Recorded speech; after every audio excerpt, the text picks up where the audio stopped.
Lightning is dead. Long live USB-C. GDP, yeah, you know me. Not thinner, not lighter, but definitely faster. Maybe. These stories and much more on today's episode of MSP Dispatch.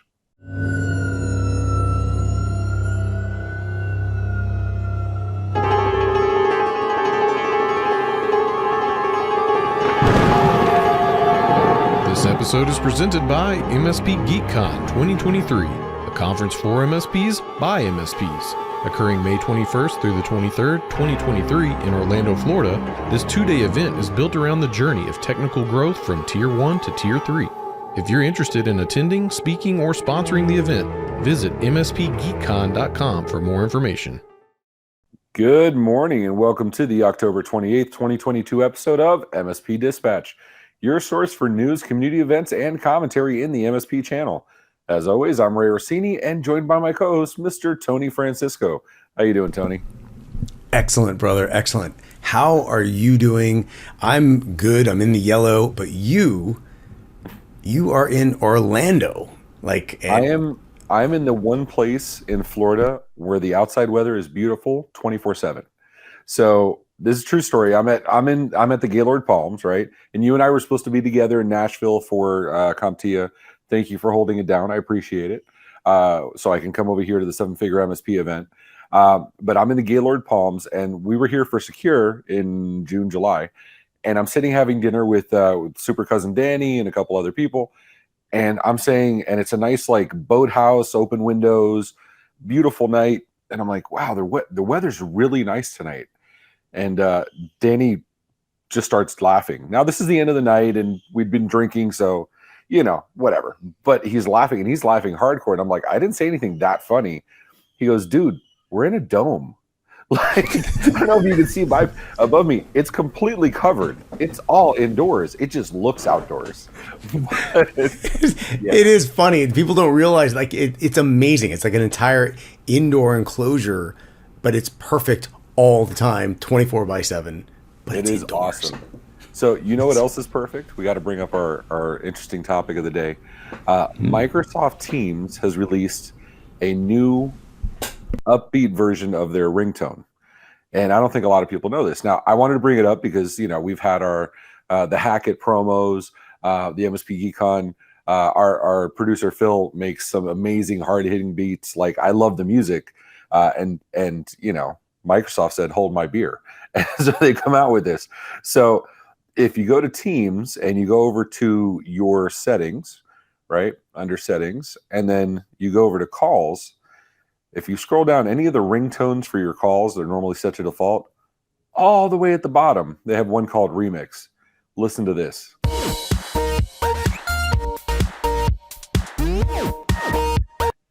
I mean, I love that.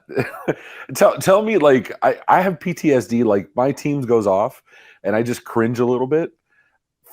Now that I have it changed to this, even if I don't want to answer the call, I'll just dance along for a little bit. Right? Yeah. It's like, should do the Night at the Roxbury, right? But yeah. So, you know, go check that out on Teams, and but don't do that right now because we have some news. What do you we have news? Get into it. Let's get into the news.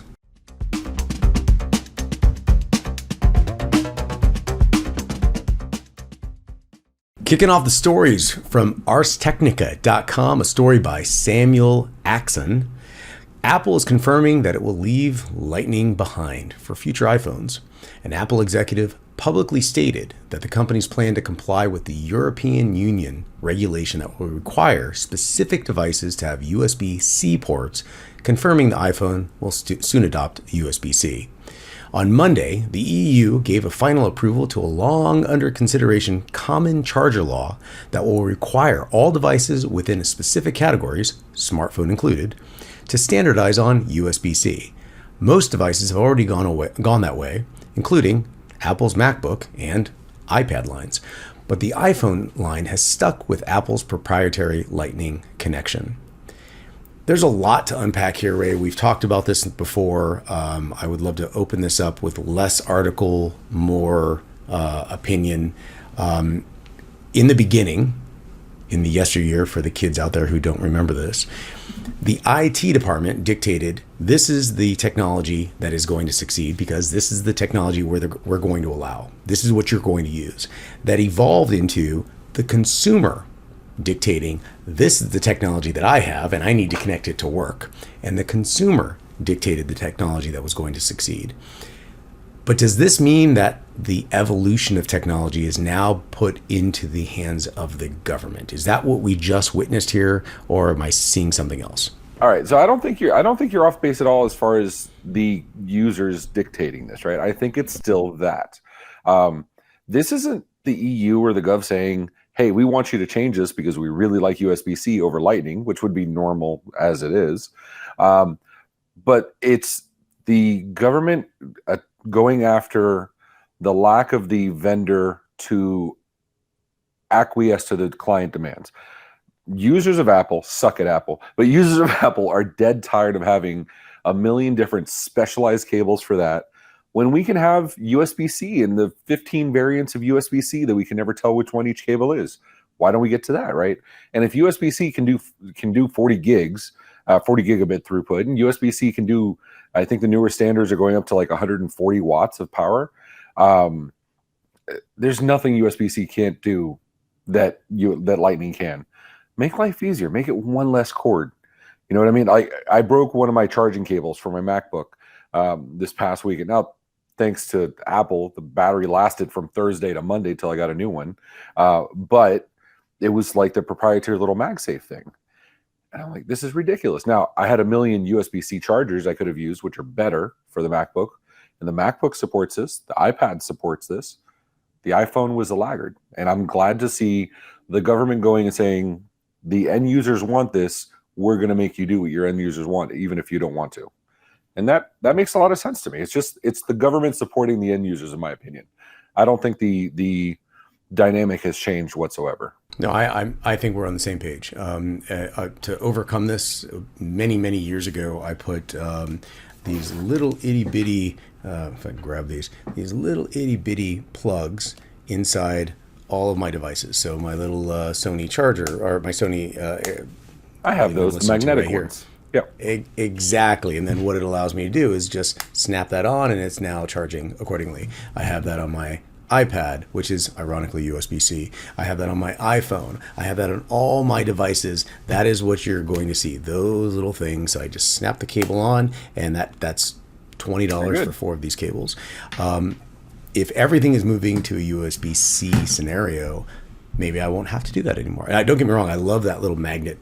Oh, it's nice to break it off and just go, as opposed to like the stress of connecting, disconnecting, connecting. No, I'm with you. I have those same cables, not that exact model, but I have very similar. And it's super convenient.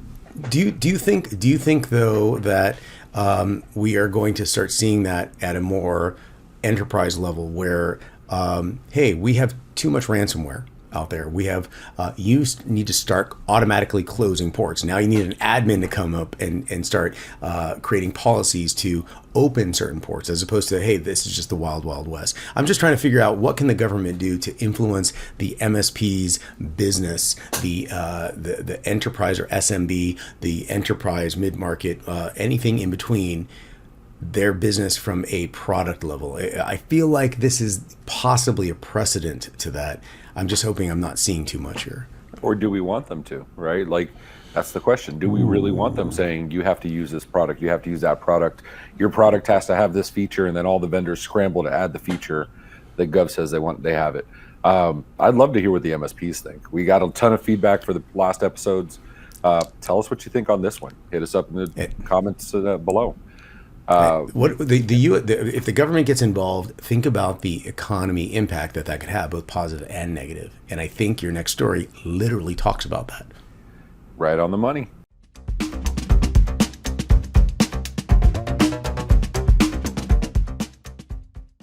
And speaking of money, our second top story in business, the US Gross Domestic Product Q3 report, as reported by Courtney Brown on Axios.com.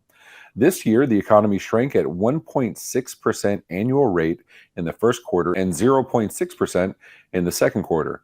Expanding at a 2.6% rate, The U.S. economy returned to growth in the third quarter after 2 straight negative quarters. That's a lot of quarters. The latest GDP report shows that despite the solid labor market and lowest unemployment rate in 50 years, inflation has eaten away at wage gains. According to President Biden, doomsayers have been arguing that the U.S. economy is in a recession, but the report shows economic recovery.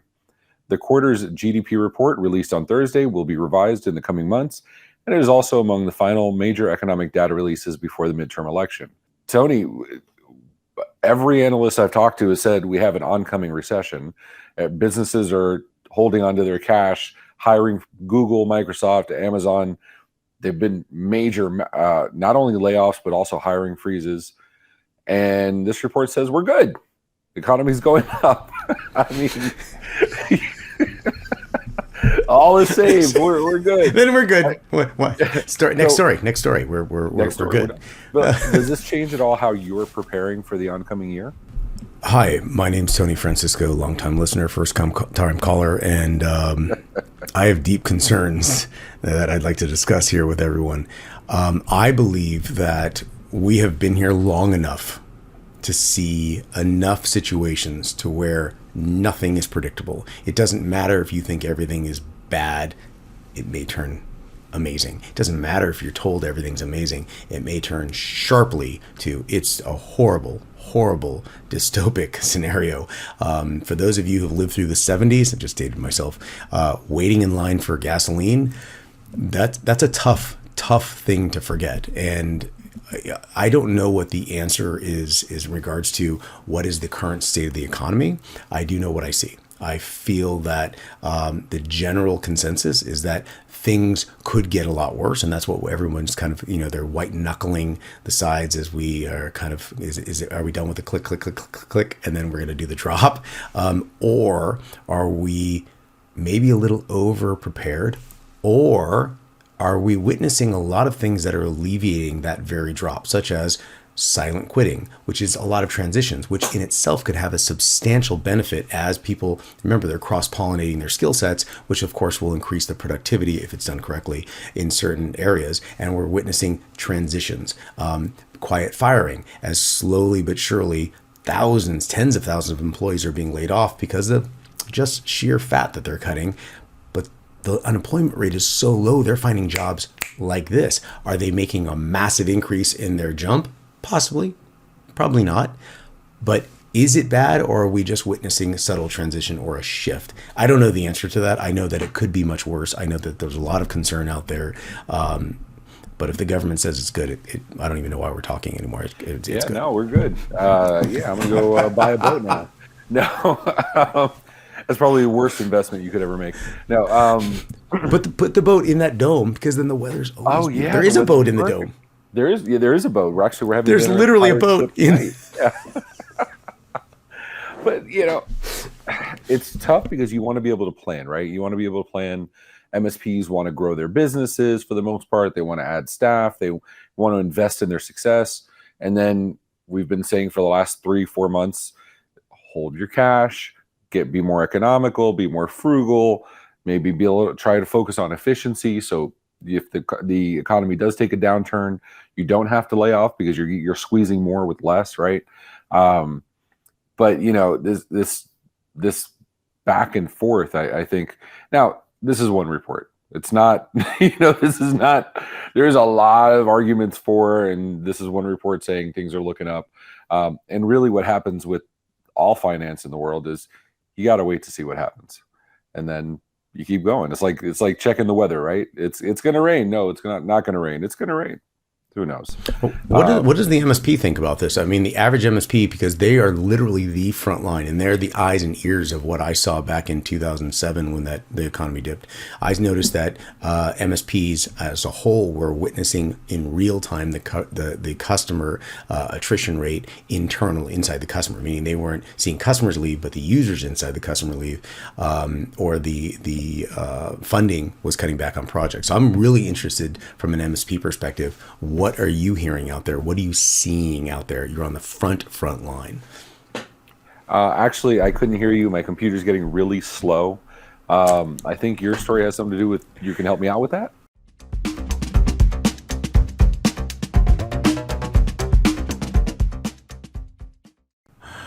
Oh my, yes. What a great transition. From bleepingcomputer.com, a story from Lawrence Abrams. Looks like Microsoft is testing the Windows PC Manager System Optimizer app. Microsoft is developing a Windows system optimization program called PC Manager that combines existing Windows tools into one interface.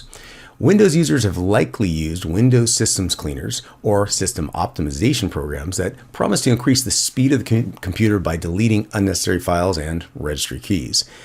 While at first glance, Microsoft's PC Manager looks similar to a system optimizer app, it actually acts as a central location for performing various tasks that already exist in other built-in Windows tools. Microsoft's PC Manager is currently in beta and is offered at pcmanager.microsoft.com in the subdomain. And as the page is written in Chinese, the Microsoft is likely testing this PC Manager in China first as a beta. And although the website is in Chinese, the app itself is in English. There's a long list of features in this particular and tool sets in this particular app. The first tool is called Health Check, which scans the device for viruses using Microsoft Windows Defender. It also scans for unnecessary files, potential issues, and startups that increase the boot time of Windows, which is similar to the Startups tab in Task Manager. There's a lot of other tools in there. Check the show notes: storage management, process management, and security tools. For advanced users, PC Manager will not bring much to the table that is not already found in Windows. However, for less experienced users, it could provide an easier way to perform variety maintenance tasks on the advanced level. Ray, this is what I want to ask you. It sounds like there's more of a self-administration portion at the desktop level, and everything we just heard is literally rudimentary level for anybody who knows anything about IT management. Is this a course that the common pedestrian will end up taking, where they will consume these tools? Or, follow my lead here, is this simply a kind of a redirector, a central redirector that Microsoft is putting together that can be controlled from something like Lighthouse or their MDM apps? Or are you following what I'm saying? So yeah, instead of all these separate applications, I'm wondering if we're not witnessing a consumer level change, but more of the topical consumer, but under the hood, we're bringing it all together so it can be controlled by the centerpiece, the hosted solutions, the RMM automation solutions that Microsoft's implementing for the, ironically, MSPs. What are your thoughts on that?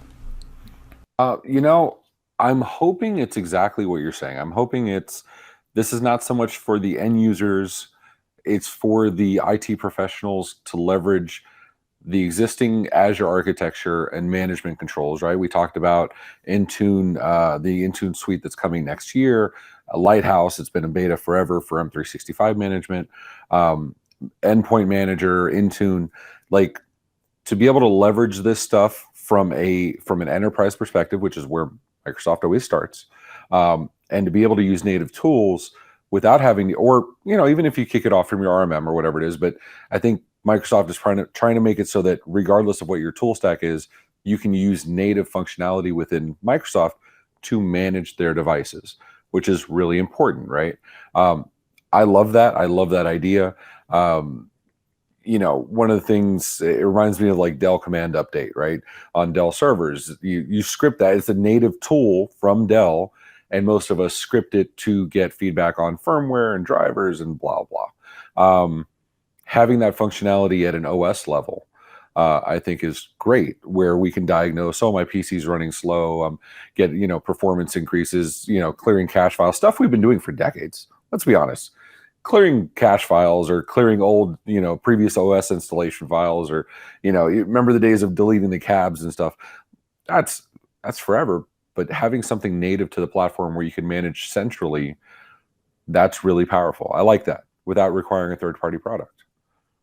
I agree. I think if we can almost reshore all of those, the artifacts that are kind of disparate silos of all these tools, if we can bring them all together in a centralized location and have them connected in some capacity to the Lighthouse, to the Intunes, which they're clearly building and pushing pretty hard, we have what I believe reshored all of the stragglers out there to something that is now manageable all the way to the, ironically, perceivable at this point, at-home users, because everyone's working at home. And that's a great thing for the MSP community. Absolutely, I agree. But let's see what the MSP say. Is this cool or is this bah humbug? Who cares? Whatever. What's next? They're going to include a tool to clear cookies. I mean, no. If you care as an MSP, if you don't care as an MSP, if you think we're really off base and we picked a bad story, let us know in the comments. Either way, we want to hear from you down below or 833 MSP Network. And Tony, why don't we get into the notables, man?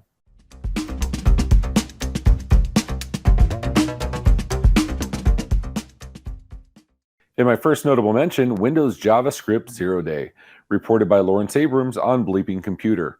A Windows 0-day vulnerability lets actors use malicious standalone JavaScript files to bypass Mark of the Web security warnings. The Mark of the Web, MOTW, security feature is the Windows security warnings that we see when we try to open a file from the internet. As we know, internet files can be harmful to your computers if these are from unknown or untrusted sources. Researchers from the HP Threat Intelligence team have observed that threat actors infecting devices with Magniber ransomware using JavaScript files, specifically .js files, distributed as attachments or downloads that can run outside of a web browser. Microsoft stated that it is aware of the issue and is currently investigating it. In my second notable mention, Google Play Store malware now above 20 million downloads, written by Bill Toulis on Bleeping Computer. McAfee discovered 16 malicious apps with a combined total of 20 million downloads on Google Play. The apps contain clicker malware that secretly runs in the background and clicks on advertising links to generate ad revenue. The effects of this malware on devices include increased data usage, performance drop, overheating, and an increase in battery usage. Because the malware doesn't start malicious activity for at least an hour after installation and delays activity when the user is actively using the device, it escapes detection. The apps are no longer on the Google Play Store after McAfee reported them, but users who've already downloaded the apps will still be infected unless these are uninstalled. And in my first notable mention from bleepingcomputer.com, Microsoft fixes vulnerable driver blocklist sync issue. Microsoft said it addressed an issue preventing the Windows kernel vulnerable driver blocklist from being synced to systems running older Windows versions. The blocklist stored in the driver C policy.p7b file is designed to block threat actors from dropping legitimate but vulnerable drivers on target systems in bring your own vulnerable driver, that's BYOVD, attacks on HVCI enabled Windows machines or those running in Windows S mode. And in the next notable mention from MSN.com, bigger than ransomware, cryptojacking is the new moneymaker. Cybercrime is extremely lucrative, a flourishing economy generating a staggering $1.5 trillion in revenue every year, according to a recent estimate. Perfect for cybercriminals, as this is a maximum ROI, minimum effort, and practically little risk of penalty. In this scenario, it comes as no surprise that cryptojacking, the unauthorized use of someone else's computer resources to mine cryptocurrency, has replaced ransomware as the #1 threat for consumers and enterprises. This effort to value ratio has rapidly pushed cryptojacking to the top of info security issues.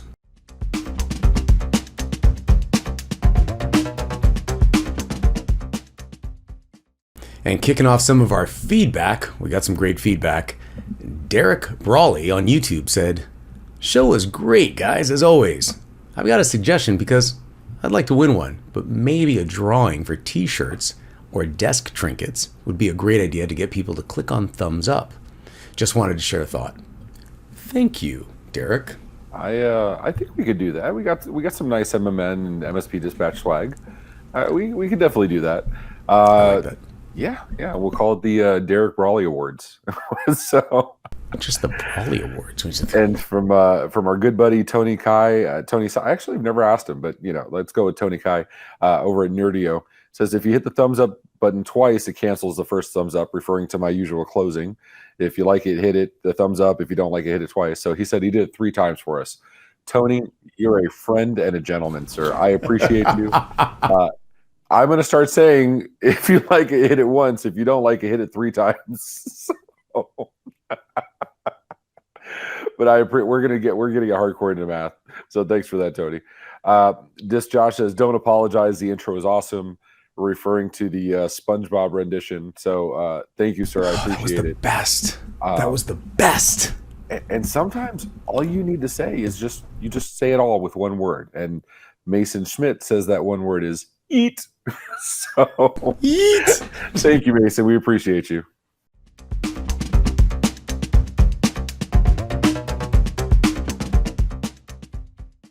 Kicking off our community events on November 1st at 10:30 a.m. Eastern Standard Time, Channel Program Pitch It All-Star Program featuring Daymond John.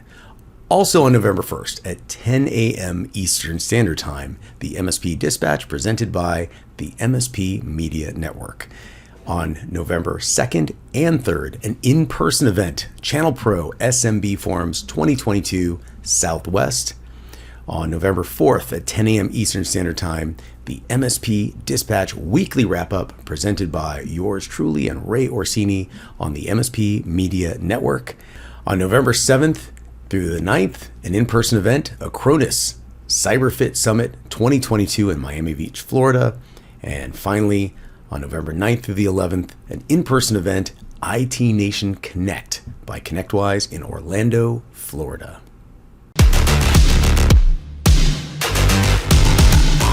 Those of you that attended Huntress's Hack It 2021 or any of the previous sessions will be delighted to know they're back at it. And joining me to talk about it is Mr. John Hammond, the senior cybersecurity researcher over at Huntress. What we like to bring with Hack It 2022 is a lot of education, hands-on experience, and interactive stuff to get you in the know about what threats are out there.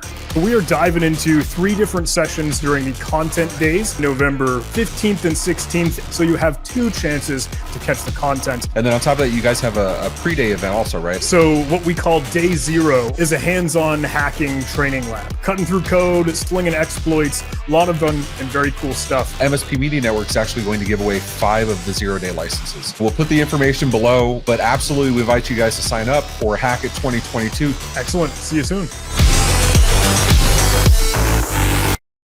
So how'd you like today's show? If you liked it, hit that thumbs up button. If you didn't, do like Tony and hit it 3 times.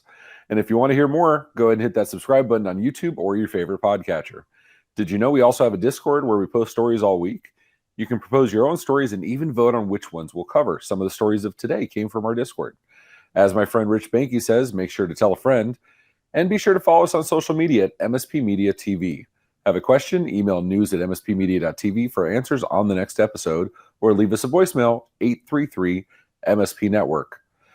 Tony, we may not have talked about any pineapples under the sea, but I will say this was a beautiful episode, sir. I am immensely proud to be part of it. Likewise. And it's not just beautiful because you're in a completely self-contained dome atmosphere. It's not beautiful because I think we have something that no one else has. Us. Florida man? Oh, yeah. I mean, that too. I will tell you, I was walking by, I forgot who I was walking by with. It was one of the MSPs. And we're walking by the area at the Gaylord that has all the alligators. And he's like, we're in Florida. There's gators. The only thing missing is Florida man Tony. So, you're missed, I wish I was there, brother. I wish I was there. It was a bummer not seeing you in Nashville, but everyone was talking about you, and they loved the show. We got a plug, literally, we're at CompTIA on the main stage. One of the chairs says, "I listened to the MSP Dispatch. I learned a lot of stuff. I mean, it's funny as heck, but you actually learn a lot of stuff." And there was a chef's kiss from you. It's like, oh, thank you. Thank you. So I'd love to hear that. Absolutely. And give us some feedback, MSPs. If you love it, tell us. If you hate it, tell us. We love all kinds of feedback. Honestly, we just love hearing from you guys. But until next time, take care of yourselves and each other. Take care, everyone.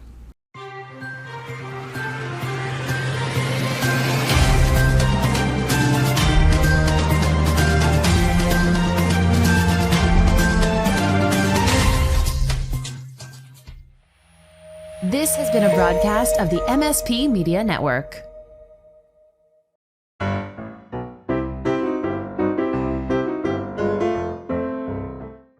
or am I seeing something else? You know what I see? I see that you're on mute. That's what I see.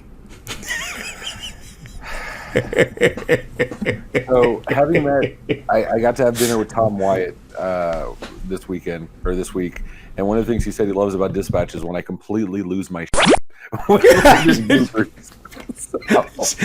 everyone doesn't even see it. Offline. And let's just post this little part of it that is the summary of everything that's happening. Okay, go ahead. Unknown or untrusted sources, researchers. Sounds like something from Harry Potter. All right. This effort to value ratio has rapidly pushed cryptojacking to the top of info security issues in 2018. What did I just copy that? Did I copy that wrong? 2018? It does say it. I'm looking at the article. It says 2018. I'm gonna say, yeah. I'm gonna repeat that last one. Right. This effort. Hold on. I gotta stop laughing. 2018. Maybe it's a few years ago. Here we go. Snap in a character. This effort to value ratio has rapidly pushed cryptojacking to the top of info. Hold on. It's so good without bloopers. So good. Oh gosh. Okay, here we go.